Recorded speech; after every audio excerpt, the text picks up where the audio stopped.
नमस्कार, अन्नपूर्णा किचन रंजनामध्ये आपलं मनापासून खूप खूप खूप स्वागत आहे। आजची रेसिपी आहे शेपूची भाजी। श्रावण महिन्यातला पहिला सोमवार आहे, त्यामुळे मी सकाळीच मंदिरात गेले होते। तिथे मोठं दुकान, भाजीपाल्याचं मोठं दुकान होतं। छान मला खूप हिरवा कंच भाजीपाला दिसला, तर मी काय केलं, एक शेपूची जुडी घेतली। शेपू छान मस्त, आणि शेपूच्या भाजी सोबत आज रेसिपी मी हे मुगाची डाळ पण घालणार आहे। मुगाच्या डाळी सोबत छान लागते। मी शेपूच्या भाजीची रेसिपी बनवणार आहे मुगाच्या डाळी सोबत आणि सोप्या पद्धतीने, कमी सामग्रीमध्ये। आज सोमवार असल्यामुळे मी कांदा आणि लसूण खात नसतो, त्यामुळे कोणाला प्रश्न पडते का कांदा लसूण नाही घातला तर भाजी चांगली नाही बनणार। पण आज मी हे रेसिपी टाकत आहे, ती नीटपणे बघा आणि बनवून बघा, खूप छान लागते। कांदा लसूण आपण रोजच खातो, पण सोमवारी एक दिवस नाही खाल्ला तर काय होते, भाजी एकदमच चांगली लागते। जिरं घालून भाजी खूप छान लागते। ते खूप जाड आहे, जाड असल्यामुळे ते कापून घ्यायचे, कारण ते शिजणार नाही तर खायला इतकी स्वादिष्ट लागत नाही। म्हणताना ते देठ काढले। आता हे पूर्णपणे कापून घ्यायचं। खूप छान आणि टेस्टी भाजी, खूप आवडीची भाजी आहे ही। खूप जणांना शेपूची भाजी आवडत नाही, पण माझ्या पद्धतीने जर रेसिपी बनवली तर ज्यांना आवडत नाही ते पण आवडीने खाणार और पुन्हा पुन्हा सांगणार बनवायला। जरूर जरूर माझा व्हिडिओ बघा आणि बनवा। याच पद्धतीने सर्व भाजी कापून घेऊया। भाजी मी कापून झालेली आहे। मी पहिले पण 2 पाण्याने धुवून घेतलेली आहे स्वच्छ।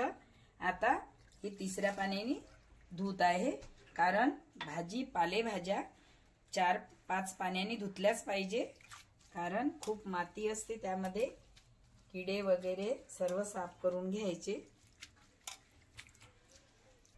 ते डाळ पण धुवून घेतलेली आहे, चाळणीमधून काढून घेतलेली आहे अशी। हे बघा किती फडफडीत मोकळी झालेली आहे। ही भाजी धुवून घेतलेली आहे स्वच्छ आणि चाळणीत काढल्यामुळे मोकळी झालेली आहे। कढाई गॅसवरती ठेवलेली आहे। आता भाजी बनवायची आहे। हे तेल घालत आहे, तेल घालत आहे मी। शेंगदाण्याचं तेल पौष्टिक असते। झालेलं आहे, त्यामध्ये 1 चम्मच जिरं घालते आहे। जिरं मस्त तडतडीत फुटलेलं आहे।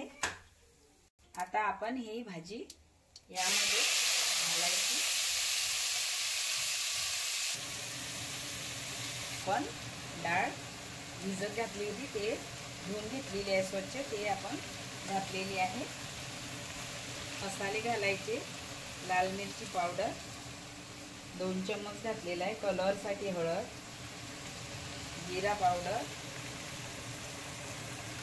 धने पावडर, आता मीठ घालते आहे, चवीनुसार मीठ घातलेलं आहे। त्याला मिक्स करून घेऊया,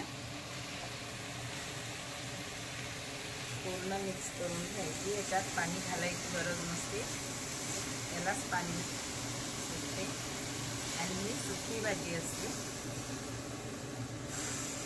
सुकी भाजी करत आहे, वरणासोबत तोंडी लावायला।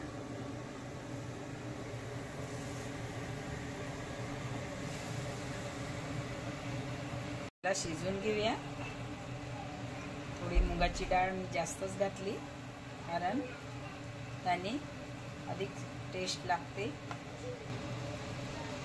आता झालेली आहे भाजी। करून ठेवलेलं होतं, खाली 2 मिनिटं कव्हर केलं होतं। हे काढून घेत आहे, बघूया। भाजी मस्त झालेली आहे। बघा किती छान हिरवा हिरवा आणि पिवळा कलर, किती मस्त वाटते भाजीचा।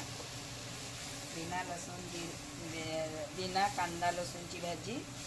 काही लोकांना कांदा लसूण नाही आवडत, तर त्यांच्यासाठी तर खूपच चांगली आहे।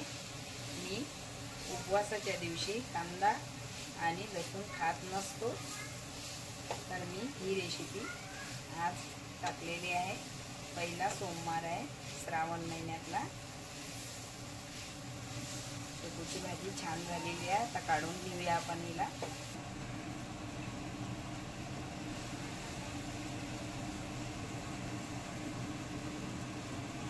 भाजी रेडी झालेली आहे, खूप टेस्टी बनलेली आहे। जरूर माझा व्हिडिओ बघा आणि ही रेसिपी जरूर बघा। माझ्या चॅनलला सबस्क्राइब करा, शेअर करा, लाईक करा आणि बेल आयकॉन दाबायला विसरू नका। धन्यवाद, थँक यू।